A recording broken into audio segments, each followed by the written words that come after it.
Herkese selamlar. Bugün bizim Kıvırcık Tünzale Hanım bizlendi. Geçen Tünzale Hanım, necəsiz? Mən çox yaxşıyam, siz necəsiz? Ben yaxşıyam. Sizlə danışanda mən belə özümü biraz sakit saxlamağa çalışıram. Çünki sizdən dəhşət çox enerji gəlməyə başlayır səsinizi eşidən kimi.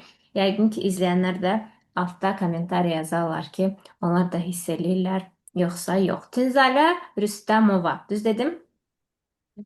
Əla. Necəsiz? Nələr eləyirsiniz? Bugün özünüzü necə hiss eləyirsiniz? Çox yaxşı, onsuz da sizlə danışanda necə ola bilər? Həyecanla gözləyirdim ki, azca da olsa sizin səsinizi eşidəndə o qədər gözəl enerji ilə doluram ki, bütün günüm çox yaxşı keçir. Əla, əla. Mən də sizin səsinizi eşidəndə ikinci həyat səviyyəsinə səhv yöndən keçirəm. Ona görə də çox belə e, enerji gəlir. Dəhşət bir enerji gəlir. Onu yəqin ki, biraz danışandan sonra hamı hiss eləməyə başlayacaq ki, necə enerjili bir səsi var Tünzalə xanımın. Gəlin başlayaq. Nələr elədik? Hansı qrupdaydınız siz? Nə qədər vaxt keçib? Sertifikatı almısınızmı? Və neçə müddətdir başlamışıq işləməyə? Mən mart ayında qoşulmuşdum, artıq 10 aydır. Hı. Sertifikatımı almışam, kart setimi almışam, çox da xoşbəxtəm və nələr etməmişəm ki. Hı hı. Hardan başlayım bilmirəm. 10 ay, yəni mənim üçün belə baxanda qısa görünür, amma o qədər şey sığışdırmışam ki ora. Və özümü o qədər xoşbəxt, o qədər gözəl hiss edirəm Master xanım. Master Coach-a nə yaxşı qoşulmuşam. Hər dəfə deyirəm, "Ay Allah, nə yaxşı qoşuldum mən bura." Yəni başqa bir şeydə dərslər olmasa belə, dərsləri hələ qoyuram kənara. Sadəcə orada sizin bir mesajınızı görmək belə mən o qədər həvəslə oxuyuram. Bir neçə dəfə hətta sanki sizi özümə birləşdirməyə çalışıram. Qoy sizin enerjiniz də mənə keçsin. Ya o qədər xoşbəxt oluram sadəcə o çevrə üçün belə. Dərslər zaten başqa bir aləmdir. Xəzinədir həqiqətən. Xəzinə, başqa bir şey deyə bilmirəm. Çünki səhifəyə baxanda kənardan görürsən ki, daha çox orada triggerli mövzular var da sizdə. Bilik biraz arxada qalıb. Çünki Instagram üçün bu vacibdir, düzdür? Amma məsələn çəhrayı maşın olsun, master coach olsun, girəndə deyirsən ki, necə ola bilər yəni bu qədər bilik, bu qədər yəni aşıb daşır sizdə bilik və onu bizə çox yaxşı ötürürsüz. Əsl müəllimsiniz həqiqətən. Çox sağ olun. Okey, gəlin mən reklam eləməyim. Gəlin sizə danışaq. Siz neylədiniz? Siz deyəsən səhifəni dəyişdiniz. Başladınız müştəriləri daha fərqli yöndə toplamağa, düzdür? Daha fərqli yöndə çalışmağa və nə baş verdi bu dövrdə? İşinizdə nələr elədiniz? Burada ulduz sizsiz. Danışın bizə, biz eşidək, həvəslənək hamımız. Mən özüm də həvəslənirəm. Bayaq Zeynəb xanımla danışırdıq. Dəhşət həvəsləndim. İşlərini necə quru falan deyə fəxr elədim. Sizdən də eşitmək istəyirəm ki, nə etdiniz, böyün açdınız, necə elədiniz, necə baş verdi bunlar hamısı? Demək, mən Master Coach-a qoşulmazdan öncə martda qoşuldum, fevralda isə artıq işdən çıxdım. Bezib çıxdım, təsəvvür eləyin və ondan sonra o qədər gözəl şeylər oldu. Yəni bura risk eləyərək gəldim, çünki əlimdə bir qəpik pulum yox idi. Mən getdim, atamgilin qapısında yatdım, dedim çıxmayacağam, o pulu mənə verin nə qədər. Risk elədim və çox yaxşı ki, bu riski almışam həqiqətən. Özümə güvəndim, gələcək mənə güvəndim və ora qoşuldum. Ondan sonra mən əvvəlki işimdə işlədiyim o pulu inanın bir müştəridən aldım və geri dönüş yazmışdım sizə. Getdim Ağşəhərdə, eyni yerdə oturdum, müştərimlə görüşdüm. Sonra gəldim sizinlə yaxtada görüşdüm. Yəni belə gözəl həyatı mənə kim verə bilərdi? Sizdən başqa düşünürəm heç kəs. Ona görə ki, yaxşı ki, qoşulmuşam və daha sonra bəli, mən əvvəl SMM işləyirdim, marketinq üzrə, şəxsi brendlərlə. Daha sonra isə artıq mən heç kimi çəkmirəm, məni çəkirlər və bu çox böyük xoşbəxtlikdir. Ondan sonra mən başladım əvvəlcə biznes üzrə, daha sonra isə özümü daha çox şəxsi inkişafda tapdım. Çünki məsələn Master Coach-a gələndə mən birinci iş barədə düşünməmişdim ki, işimi dəyişərəm. Mən daha çox düşünmüşdüm ki, birinci özüm üzərində işləyərəm. Çünki mənim halım çox bərbad idi, çox enerjisiz. Mən dərmanlarla yaşayırdım. Yəni baxmayaraq ki, yaşım az idi. Və günüm həkimlərdə keçirdi, dietoloqlarda, həm kökəlirdim, həm nə bilim enerjisiz olurdum. xəstəlik, xroniki xəstəliklərim var idi artıq və artıq deməli mən mart ayında qoşuldum və bu ayda keçən ay getdim həkimə. Həkim müayinələrdən sonra mənə dedi ki, heç bir dərmana ehtiyac yoxdur. Hətta 1 il tamam olmamış və oradakı yəni xoşbəxtliyimi ağladım həqiqətən. Xoşbəxtliyimi heç kim mənə verə bilməzdi, heç kim. Çünki sağlıqdan daha önəmli heç bir şey yoxdur. Məsələn, mən əvvəl düşünəndə ki, pul qazanmaq istəyirəm, okey, amma sağlıq olmayandan sonra mən onu necə qazana bilərəm ki? Amma indi mən tam sağlıqlıyam, tam enerjiliyəm və istəyirəm ki, səhifəmi daha da böyüdüm, bunu insanlara da çatdırım. Təbii ki, orada həmişə sizinlə şəklimi qoyuram, çünki istəyirəm bilinsin ki, bu sizin enerjinizdir əslində. Mənə vermisiniz, mən də indi onu insanlara çatdırmaq istəyirəm. Və çox yaxşı gedir həqiqətən. Yəni müştərilərim güvənirlər mənə. Özləri deyirlər ki, çox enerjilisiniz. Bir seansdan sonra belə çox gözəl enerji verə bilirəm, nəticələr alırlar. Yəni bir seansdan çətindir, düzdür. Amma insanlara o enerjini ötürə bilirəm deməli. Hı hı. Sizin öyrətdiyiniz metodologiya ilə bağlıdır da bu. Yəni əvvəl belə ola bilməzdi ki, mən özümdə enerji yox idi, insanlara necə enerji verə bilərdim? İndisi aşıb daşır. Okay. Siz əvvəllər işləyirdiniz SMM olaraq işləyəndə özünüz üçün işləyirdiniz, yoxsa kimsə üçünsə işləyirdiniz? Əvvəl özüm üçün işləyirdim, amma sonra o qədər o proaktivliyim itmişdi ki, çünki enerjim yox idi. Mənə lazımdır ki, kimsə mənə enerji versin ki, mən ondan nəsə işləyə bilim. Ona görə daha sonra keçdim komandaya, orada işləməyə başladım. Okey, okey, okey.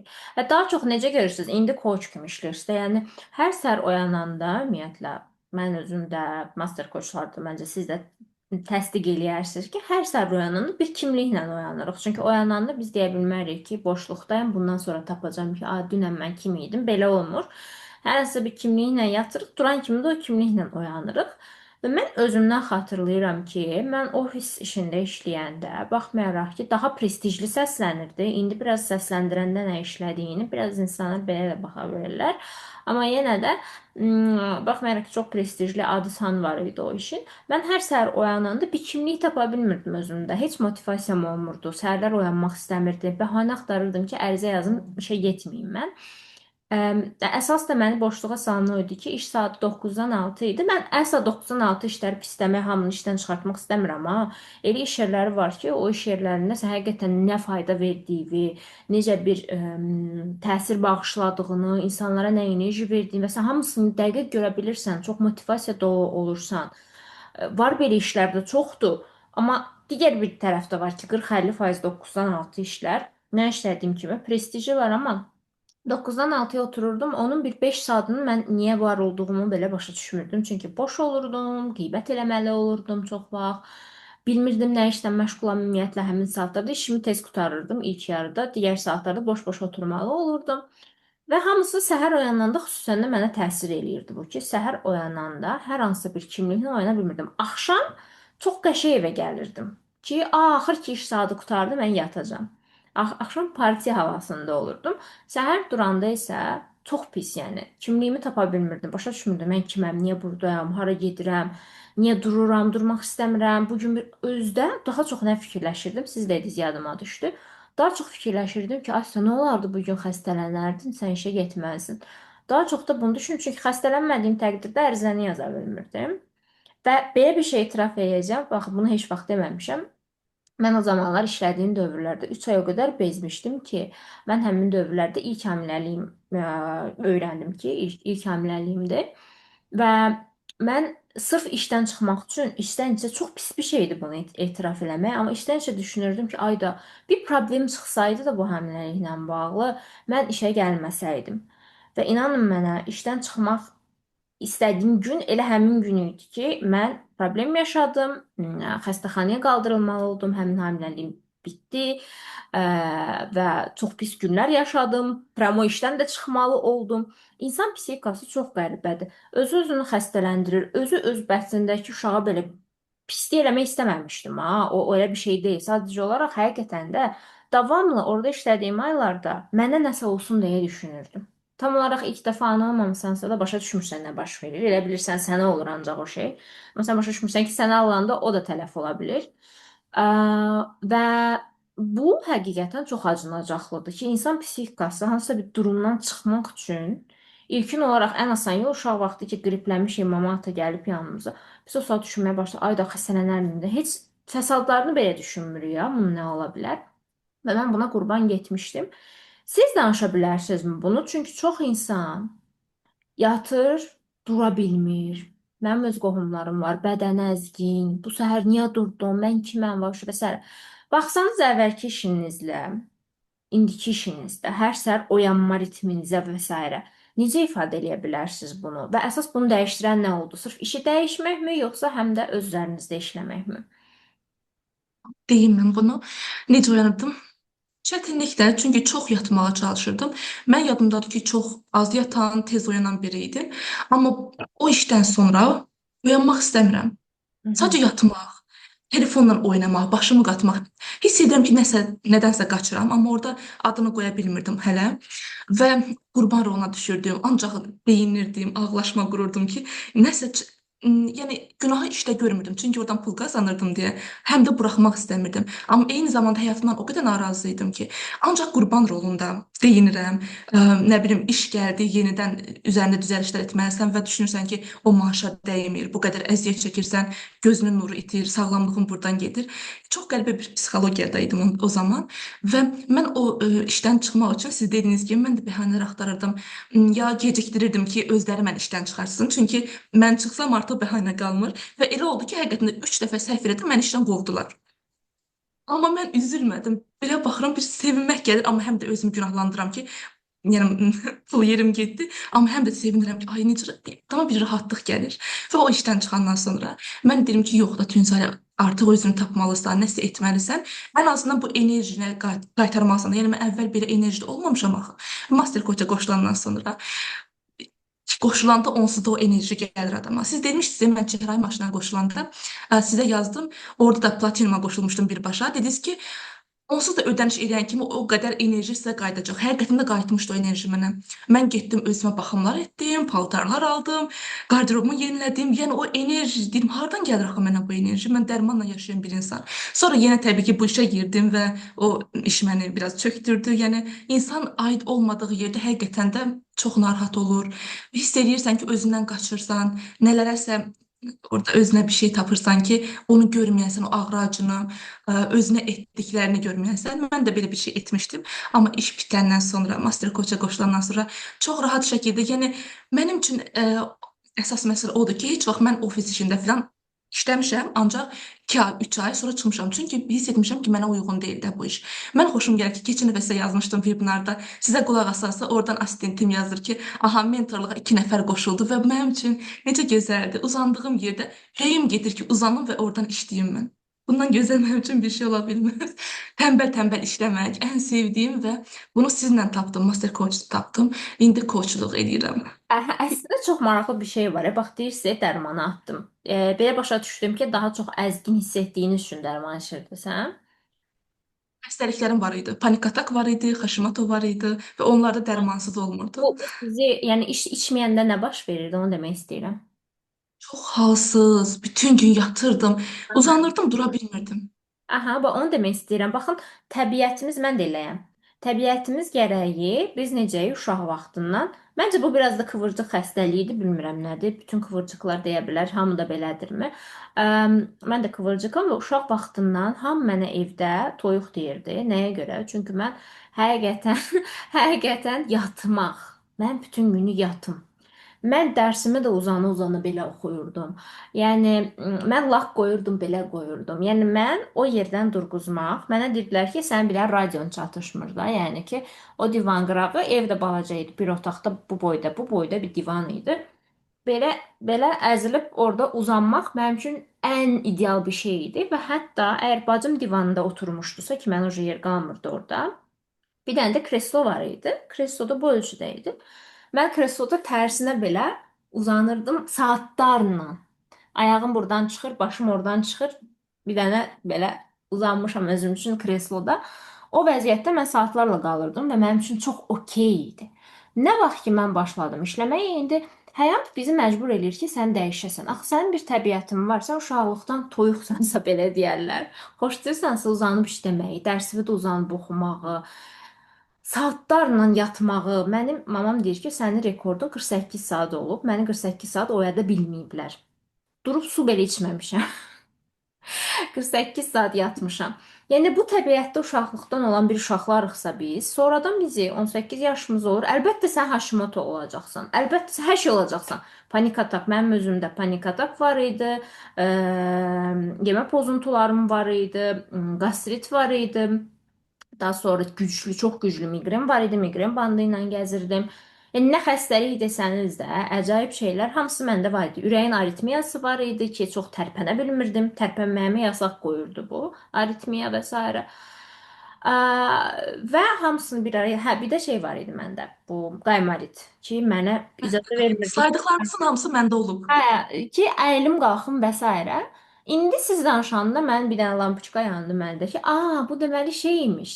Deməli təbiətimə qarşı çıxırdım 18 yaşım olandan ki, hamı deyir sən işlə, sən get gəl harasa. Hətta mənə deyirlər sənə taksi pulu da verim hardansa, sən get gəl işə. Onu elə, bunu elə, ora get, bura get. Ay bala, mən istəmirəm getmək, xoşlamıram gəzmək, istəmirəm gəzdirməyin mən, nə olar, xahiş edirəm. Və belə-belə əlbəttə xəstəlik tapırsan sən. Çünki sənə deyirlər işləməlisən. Sənin bədənin uşaq vaxtından belə bir bədən deyil ki. Mənim tanıdığım digər tanışlarım var. Kimlər ki, uşaq vaxtında idmançı olublar, hərəkətli olublar, ora-bura qaçıblar, dağa daşı dırmanıblar. Biz elə uşaqlar deyilik axı. Həmin uşaqlar üçün dağa daşı dırmanmaq, ekstrem işlərdə işləmək okey ola bilər, təbiətlərinə uyğun ola bilər, xəstələnməyəcəklər. Amma sən təbiətinə qarşı çıxırsan, bir də mən çox üzülürəm ki, bəlkə də sizə də yazırlar DM-də. Ay, mən çox tənbələm, antidepressan içirəm, apatiyaya girirəm. Mən özümü bu gün mən hətta yazdım, mən şoka düşdüm ki, mən axırda yazıblar ki, özümü məhv eləyəcəm. Çünki belə yaşamaq olmaz, amma mən indi məsləhət verə bilmirəm. Şey eləyə bilmirəm, bir yönəldə də bilmirəm, gəl də deyə bilmirəm. Bu şəkildə olmaz, insanın üzünə deməzlər. YouTube falan göndərirəm ki, baxın. Həqiqətən də görün, insan təbiətinə qarşı çıxmaq insana nələr eləyir və təbiətə qayıtmaq kimsə dinləyirsə, onlar da belə tənbəldirlərsə bizim kimi, təbiətə qayıtmaq nə qədər çox qazandırır insana. Sən uşaqlıqdan sənə deyiblər ki, uzan kef elə, yəni işin var, mentorluğa gələcəklər, onsuz da 2 nəfər, 3 nəfər, 5 nəfər yazılacaq, təbiətin budur. İşte bitdi, getdi. Bəs indi necə? İçdən içə belə bir hiss olurmu ki, belə bir şey gerçək olmaya bilər falan, yoxsa tam oturubmuş sizə ki, tamam, belə rahat olar, hər şey yaxşıdır. Hərdən düşünürəm, yəni bir il əvvəlki Tünzayı düşünə bilərdim ki, uzanmısan və rahat şəkildə işləyirsən. Çünki uzanmaq mənim üçün ayaqdan deyirəm, çox önəmlidir. Çox önəmli. Uşaq vaxtından da uzanırdım, ayağımı da qoydum şkafın başına və çox tez yatdım. 8-də artıq Tünzaylar getdi, yoxdur.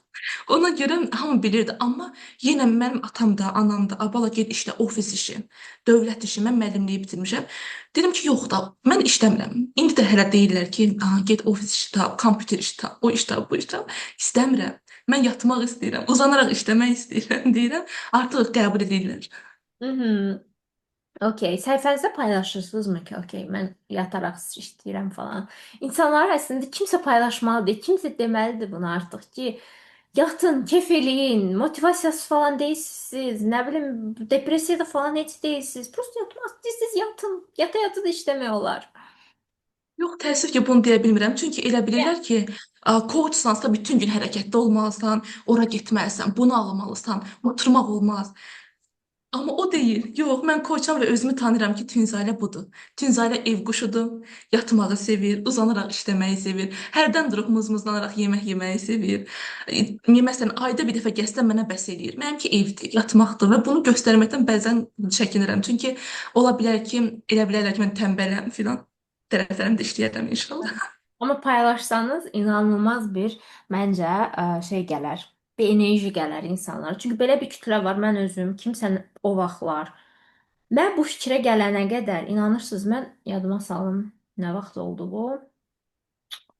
Hə, mən gələnə qədər bu fikrə ki, tənbəllik eləmək pis bir şey deyil. Uje mənim işim var idi, şirkətim var idi və mən pul qazanmışdım. Bir neçə təlimə də qazanmışdım. Ondan sonra bir dənə mentorumdan 1800 manat təlim aldım. Orada mən başa düşdüm ki, pis bir şey deyilmiş mənim xarakterim, istədiyim şey. Mən çox uzun çəkdi bunu başa düşənə qədər ki, o momentdə sadəcə bir cümlə ki, okey, sən yatandan işləyə bilərsən. Bu qədər sadə, bu tənbəllik deyil, pis bir şey deyil. O cümlə mənim həyatımı lap-lap dəyişdirdi. Son qalan nə xəstəliklərim, nə problemlərim var idisə, onlar da yoxa çıxdı. Çünki həqiqətən əziyyətdir, davamlı. Fikirləşirəm indi geriyə baxanda, indi daha yaşlıyam, nəinki o vaxtlar çox gənc idim. Davamlı bir xəstəlik, davamlı yatmaq, heç nə olmasa da birdən rotavirus tuturdum, birdən nə bilim səpirdim. Gündə bir şey çıxırdı, oramı düzəltdim. Mama həmişə dedi ki, sən tuturam burdan, o tərəfdən dağılırsan, niyə belə olursan? İndi mamanın xəbəri belə yoxdur məndən, amma o vaxtlar vəbşə də bütün günü xəstəlik, xəstəlik, dərman, dərman. İndi açıram soyuducumu, baxıram ki, heç dərmanım yoxdur. Necə olur bu? Hamının dərmanı olur evində, məndə isə yoxdur. Yadıma düşür ki, ayda o vaxtlar kuloklarla dərmanlar var idi və s. Hərdən darıxıram hətta o dərmanlar üçün. Və belə qəribsiyirəm həqiqətən də. Arada bir deyirəm, ay gerçək ola bilməz falan. Olur belə şeylər. Siz mənə danışın veyni açmaqdan. Hamı qorxur. Bu sözü eşidəndə hamı deyir ki, ay vaxt, sey şaf, sey bunu niyə açırmazsa, hamı dəli olub. Niyə har gələm veyin açır burada? Mən istəmirəm açmaq. Məni gəlib götürəcəklər, aparacaqlar, nə nə. Siz mənə danışın bu veyni niyə açdınız? Vəbşə insanlar niyə açmalıdır bu veyni? Mən sizlə görüşə gələndə orada bir mənə enerji gəldi. Evə çatdım, paltarımı dəyişdim. Təbii ki, uzanaraq veyinimi özüm açdım. Çox asan imiş. Çox asan idi və ondan sonra əslində mən vöyn açmazdan əvvəl daha çox narahat idim ki, açıq şəkildə səhv işlədirəm, satışlar edirəm və bu biraz problem yarada bilər. Mən indi daha rahatam, nəinki onda. Hmm. Vergidir, faizini ödəyirsən, nə qədərsə heç gözünə görünmür. Çünki onsuz da o qədər qazanırsan ki, nə getdiyinə xəbərin olmur o qədər də və verirsən mühasibə özü işləyir, sənə ehtiyac qalmır. Sadəcə orada sənə gəlir ki, ha bu qədər filan. Vəssalam, çox rahat şəkildə heç bir incidəcək bir şey yoxdur. Əksinə insan rahat olur ki, rahat şəkildə daxilən rahat olursan ki, mən hüquq qaydalara yəni əməl edirəm və öz vergimi də ödəyirəm. Daha yaxşı hiss edir insan. Özünü belə daha oturmuş hiss edir. Mən də varam kimi hiss edir. Sanki yerimi tapmısan, sənə də olar kimi hiss edirsən. Çox Hmm. yaxşı bir şeydir. Məncə də yaxşı bir şey. Hətta məncə terapiyadır bunu açmaq. Çünki narahat olmaq əvəzinə bir dayaq formalaşır səndəki. Okay, mənim bir yerim var, hara ki pul gələcək. Kimsə mənim qayğıma qalır. Yəni dövlət. İnsanlar biraz tərs düşünürlər. Öz qorxularını belə bura proyeksiya edirlər və işlərini özlərinə mane olurlar. Həmişə deyirəm, öz yolunuzdan çəkilin. Vsyo. Heç nə lazım deyil başqa. İndi müştərilərinizlə nə yönümlü işləyirsiniz daha çox? Hansı yöndə nəticələr verirsiniz? Deyəsən dediniz, ancaq özün inkişaf, özgüvən bu mövzularda, yoxsa necə? Daha çox nə üzrə gəlirlər sizə? Mən hazırda ən çox qadınlarla işləyirdim, bir az kişilərlə də işləyirdim, amma gördüm ki, yox, mənə xitab eləmir. Mən xoşum gəlir ki, qadınlarla işləyim, onlara ayıldım. Biraz kişilərə qarşı səslənə bilər, amma xoşum gəlir ki, qadınlar özlərini seçsinlər, öz həyatlarını qursunlar, özləri özlərinə dayaq olsun da. Yəni bir kişini dayaq qoyanda o getsə sən də gedirsən, amma sən öz daxili dayağını yaradanda, özünü özünə eləyəndə ondan gələn enerjini sən heç nə verə bilməz ki, bunu mən bacardım, mən elədim, mən varam. İnsan çünki özünü reallaşdırmalıdır bu həyatda mənə görə. Ona görə qadınlarla işləyirəm hazırda sırf və özümə ad qoymuşam. Özünü seçən qadınların koçuyam mən hazırda. Və bundan əvvəl bizneslərə də kömək edirdim. Hansı ki, satış edə bilmirdilər, görünür olmaqdan qorxurdular. Yəni sessiyalara gəlirdilər. Onlara kömək edirdim. Çox gözəl nəticələrimiz də olub. İndi isə daha çox məsələn, psixoloji sağlamlıq üzərində, emosional baza, yəni özümdə nələrə dəyişə bilmişəm, özümə necə kömək edə bilmişəm və inan ki, mənə də elə müştərilər gəlir və mənə yazırlar. Mənə ödəniş edəndə yazırlar ki, çox sağ olun Tünzaylı xanım, Allah sizdən razı olsun, nə yaxşı qoşulmuşam. Mənim üçün ən böyük terapiyadır. Yəni onu mənə yəni, necə halallıqla o pul göndərirlər, necə sevinərək. Bir var ki, məcbur desin ki, ay Allah, məcburam verməyə. Bir də var ki, Tünzaylı xanım verin, məni dəyişin. Mənə kömək edin. Bundan qədər enerji məncə yoxdur. Mhm. Bəli, bir çox işlərdə ona görə də mənim özüm üçün xüsusən çox önəmlidir ki, kimsə pulu verirsə, hansı enerji ilə verirsə, nə? Çünki sən o pulla sonra getsən, adi bir çaşka belə alsan, o pulu insanlar necə gəlib sənə, onun enerjisi bu çaşkaya da yüklənir artıq. Sən hər gün bundan çay içirsən, bütün sənin bədəninə də yüklənməyə başlayır. Coaching elə bir sahədir ki, doğrudan da insanlar həqiqətən də birincisi məcburiyyət yoxdur. Məncə siz də çoxlu vebinarlar falan da keçirirsiniz. Kim istəsə ödənişsiz də baxa bilər. Heç bir məcburiyyət yoxdur burada. Ödənişli gəlin, ödənişsiz gəlin. Amma gələn insanda o həvəsdən verir. Davamlı da o deyirlər, mən düşünürəm ki, həmişə səhərdən axşama kimlərsə mənə təşəkkür eləyir içlərindən. O enerji də qatılır. Pulun da Bərəkətli sözünə biraz inanmıram da, amma daha enerjili olur. Daha çox gözəl bir şeylər gətirir. Bir də mənim inandığım bir şey var ki, mən bu işdən qazandığım pullarla adi bir ruçka belə alıramsa, o ruçkanın başına bir şey gəlmir də. Yəni ki, o ruçka qalır. Həmişə qalır. İtmir, batmır və çox gözəl şeylərə xidmət eləyir. Əgər bilirəmsə ki, burdan qazandığım pulla bu ruçkanı alıram, bu ruçka ilə qat-qat da bunun için 1 manat almışam keçən gün. Bu 1 manata aldım uje 3 gündür də. Bu 3 gündə bununla o qədər gözəl yeni layihələr yazmışam ki, pulu bu cürə qazanmağın özü belə daha gözəl şeylər gətirir və əşyaların özünün də enerjisi tamamilə fərqli olur deyə düşünürəm bu şəkildə olanda. Gəlsək əvvəlki işimə, əvvəlki işimdə isə mən pisləmək istəmirəm əsla, amma niyə qazandığımı anlamadığım üçün o pulla nə almışdımsa, hamısı da çöpə gedirdi sanki. Çünki özüm də başa düşmürdüm ki, bu pulu mənə hardan verirlər. Çünki bu hər hansı bir şirkətdə belə işləyəndə bu çox önəmlidir ki, tamam da bunu alıram mən, yaxşı da puldur. Bu nəyə xidmət eləyir tam olaraq? Mən bunu nə cür bir şeylə alıram da? Yəni hansı emosiyalarla bura pul gəlir insanlardan? Bu necə dövriyə eləyir, mənə necə gəlir və s. Coachingdə öz işini qurmaq bu barədə çox qəşəngdir ki, tam əminliklə özünüz də görə bilirsiniz ki, kimə nə nəticə verdiniz, nə baş verir orada və s. və s. Siz indi ödənişsiz keçirirsiniz nələrsə, webinarlar və s. Daha çox marafonlar, çünki webinar keçirməyə biraz cəsarətim yoxdur düzü. Amma marafonlar edirəm, işte izləyicilərim üçün podkastlar, ödənişsiz texnikalar, yəni verə biləcəyim qədərini verirəm və heç kəsi qətiyyən məcbur etmirəm. Yəni elan paylaşılır ki, bu marafon var, bu klub var, bu seans var. İstəsəz gəlin. Elə olub ki, özüm atqaz elədiyim də olub. İmtina vermişəm ki, yox, sizə lazım deyil və yox, mən sizə kömək edə bilmərəm. Çünki əvvəldən soruşuram ki, məqsəd nədir? Mən sizə kömək edə biləcəm ya yox. Edə bilməyəcəyimi isə göndərirəm. Hı. Ki, məsələn, psixoloq lazımdır ya həkim lazımdır sizə. Amma özüm işləyəndə götürdüyüm insanlar hiss edirəm ki, yəni enerjimə yaxındır. Həm də mən onlara kömək edə biləcəm, nəticə verə biləcəm onlara. O zaman hə, gəl götürürəm. Çox gözəldir. Həqiqətən nə qədər danışa bilərəm ki bununla. Çox. Amma yormayaq. Daha çox coachingdə bir coach qazandısa, təzə-təzə də başlayıbsa, o pulla nə alır? Tizaya xanım. Mən birinci gəldi mənə ödəniş 200 manat gəlmişdi ilk dəfə və 200 manat mən bir işdən, yəni bir aylıq maaşım idi. Və mən baxıram ki, belə ola bilər, yəni bu mümkündür. Sadəcə yəni konsultasiya eləmişdim. Təzə başında birinci konsultasiya eləyirdim.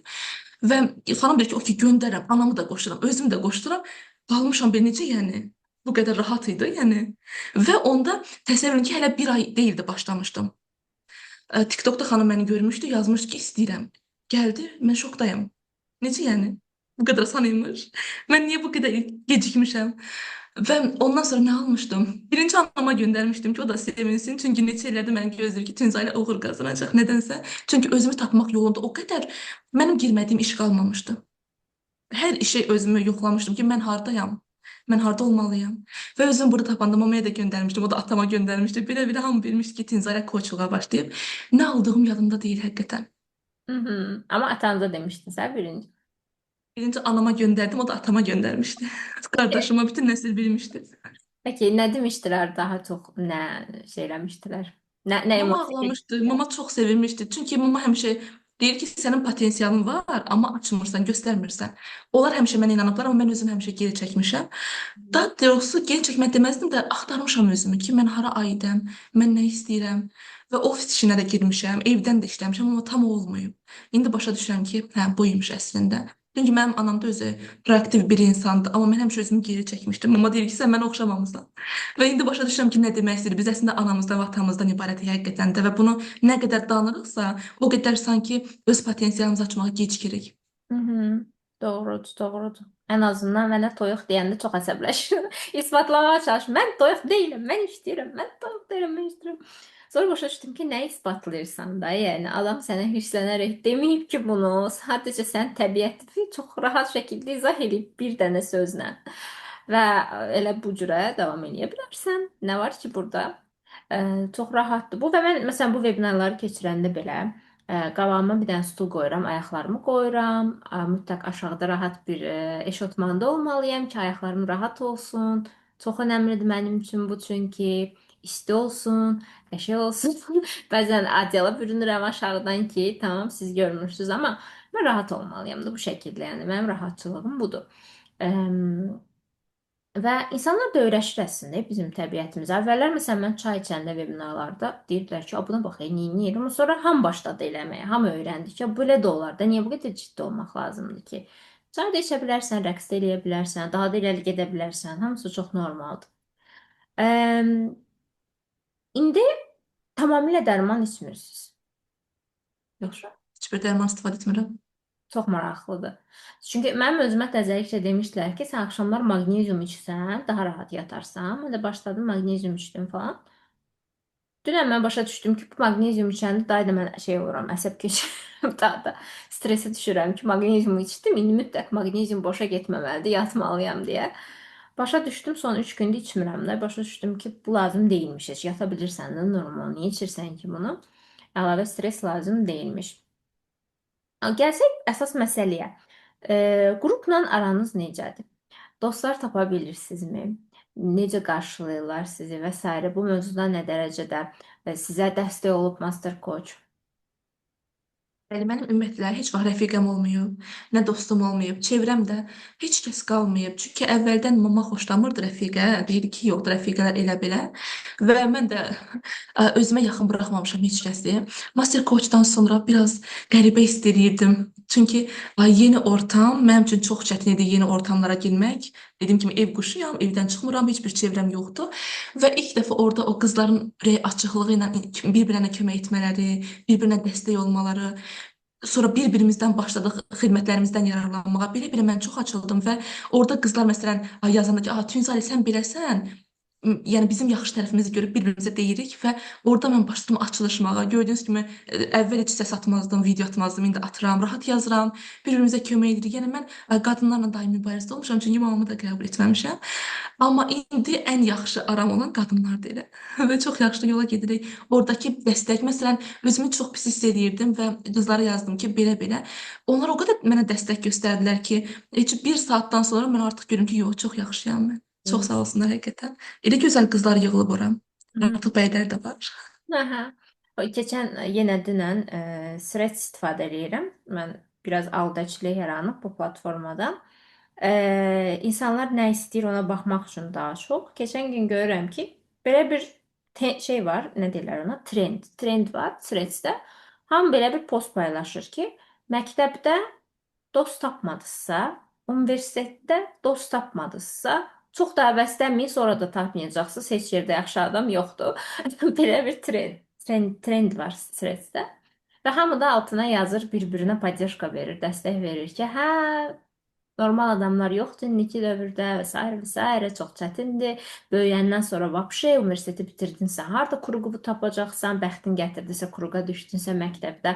Vsyo, bəxtin gətirmədisə, vsyo, nə bilim, nə, hamı bir-birinə neqativ dəstək verirdi. Mən o anda dünən idi ya sırağa günü idi. O postu görəndə başa düşdüm ki, əslində insanların ən böyük ehtiyaclarından biridir bu ki, başa düşsünlər ki, yox, hamı pis deyil. Əksinə düzgün ortamlar var, hardakı həqiqətən də gözəl insanlar toplaşır və çox sevinirəm ki, son zamanlarda ümumiyyətlə coach olmaq istəyənlər yox, sadəcə çevrə qurmaq və özlərində işləmək istəyənlər də master coacha çox qatılırlar.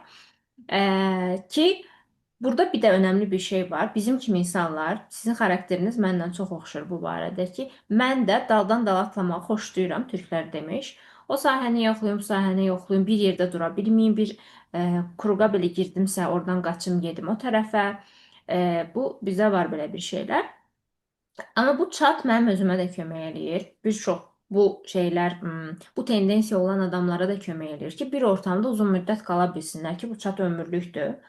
Və burada heç kəs səni pisləmir, heç kəs bir-biri ilə dalaşmır, hamı bir-birinin məsələsini çözür, dalaşsalar belə. Ona görə də o davamlılıq hissini belə formalaşdırır chatın olması. Mənim çox xoşuma gəlir bu tərəfdən. Bizə deyin, nə düşünürsünüz gələcəklə bağlı? Bütün enerjinizi bu işə yönəldirsinizsə, hansı planlarınız var? Nələr eləmək, təlimlərmi, sessiyalarmı, görüşlərmi, ya YouTube-mu açmaq, nələr istəyirsiniz? Sonrakı necə deyirlər?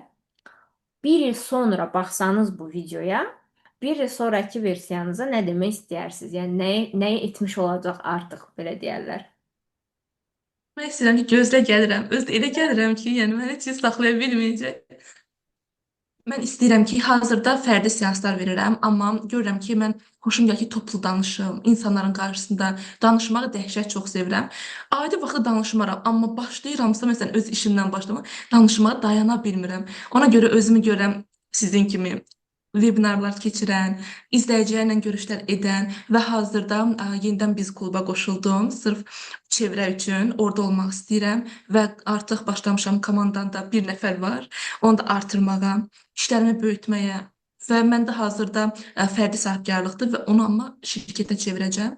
Belə-belə böyüdəcəm inşallah işimi. Artıq planlar hazırdır. Okay, o zaman bir il sonraki Tunzalənin şirkəti var, webinarlar keçirir, daha böyük çevrəsi var və dənə YouTube.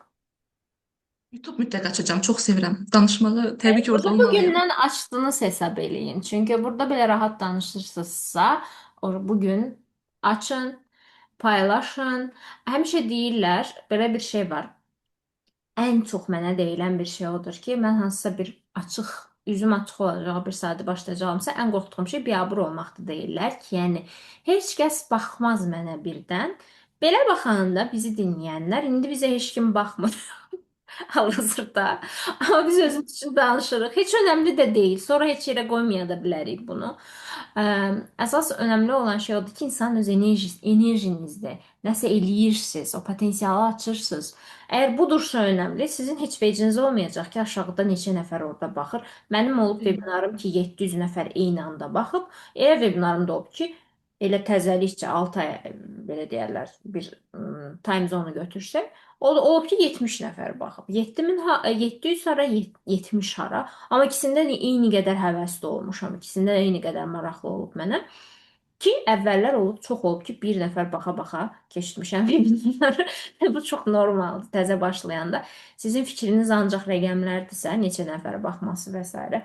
heç nə alınmayacaq buradan, amma fikriniz zaten prosta enerjidirsə, potensialınızı açmaq, nəsə etmiş olmaq. O bir nəfər də insandır, yəni bu saat bir nəfər şey deyil, yəni mütləq ki bir nəfər baxacaqdır.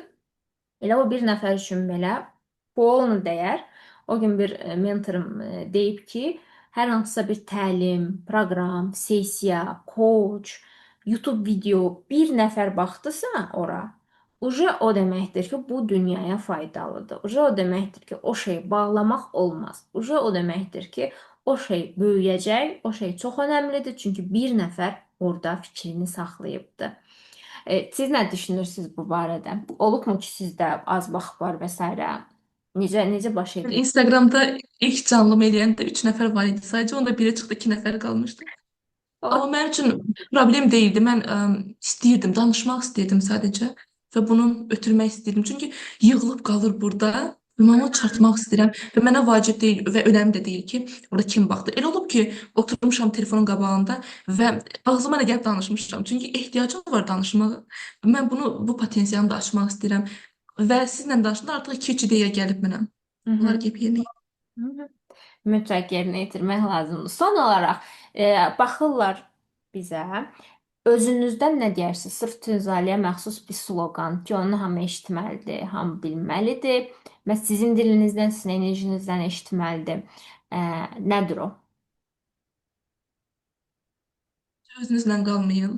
Bildiklərinizi, gördüklərinizi, təcrübələrinizi bölüşün. Çünki əgər ən az 20 yaşınıza qədər gəlmisinizsə, o yaşadıklarınız boşuna deyildi axı. Hı Mən heç istəmirəm ki, onu deyəsiniz ki, boşuna yaşadım. Ona görə onlardan güc alıb irəli gedə bilərsiniz. Gördüklərinizi, təcrübələrinizi insanlarla bölüşə bilərsiniz. Özünüzü reallaşdıra bilərsiniz. Ən əsası özünüzü seçin. Heç kəsin fikirlərinə qulaq asmayın. Yəni köhnələrdə qalmayın. İndiyə fokuslanın və gələcəyə doğru addımlayın. hı. Əla. O zaman yaşadıklarımızı həmişə ə, insanlara faydalı istifadə eləyək. Okey, mənə çox xoş idi sizinlə. Dəhşət enerji aldım. Məncə artıq hamı başa düşdü ki, niyə səsiniz məni bu qədər trigger verir mənə. Özüm heç vaxt, baxın, özüm üzərimdə bu qədər işləyirəm. Mən səsimi incələşdirə bilmirəm. Sizin səsinizin dəyişimini mən özüm görmüşəm ki, ilk vebinarlarda səsiniz necə gəlirdi, indi səsiniz necə dəyişib. Həqiqətən mən heyranam və öyrənmək istəyirəm sizdən ki, bunu necə bacardınız burada. Çünki özümdə alınmır. Mən əksinə get-gedə get-gedə belə vəhşiləşməyə başlayıram. Daha. Mənə maraqlı gəlir. Çünki mən bir çox psixoloqlarımın da, koçlarımın da səsi dəyişir, incələşir, yavaşlaşır, belə-belə olmağa başlayırlar. Məndə o alınmır. Və mənə maraqlıdır bunun sirləri. Nə vaxtsa açsanız, podkast falan olsa mənə də göndərin mütləq. Düşünürəm hamıya da maraqlı olacaqdı işin bu tərəfi də ki, əsas məsələdir. Coaching kişiləşdirərək varlandırmır qızları bizi. Bu kişilərin özlərini belə kobudlaşdıraraq, buralarda belə şeylər olaraq yox, kortizolla yox, əksinə rahatlıqla, relaks. Baxın ümumiyyətlə coach kişilərə belə, psixoloq kişilərə belə heç biri belə qart deyillər. Hamısı rahatdılar, relaksdılar. Xoş enerjilidirlər. Bu sahənin ən gözəl tərəfi də budur ki, daşdan çıxartmırsan pulu, xoş enerjidən çıxarırsan pulu. Və bu çox gözəl bir şeydir həqiqətən. İnsanın gözəlliyinə gözəllik qatır həqiqətən də. Belə mənə çox xoş idi. Nə yaxşı ki burdaydınız, nə yaxşı ki xoş enerjinizi yaydınız və sağollaşıram sizinlə.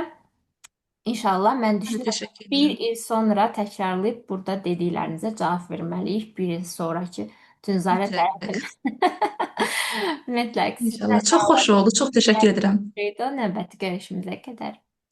Hələlik.